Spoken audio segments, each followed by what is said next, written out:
You ask Tiger to solve. This deals with linear equations with one unknown. The final result is v equals -1. Let's solve it step by step. Simplify the expression. Expand the parentheses. Simplify the arithmetic. Group like terms.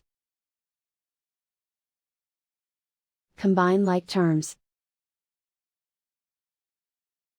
Group all constants on the right side of the equation. Add 4 to both sides. Simplify the arithmetic.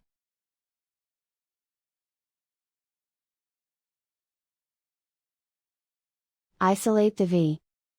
Divide both sides by -4.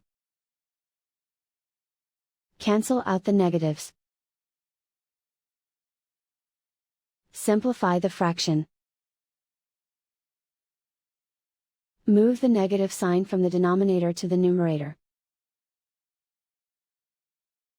Simplify the fraction.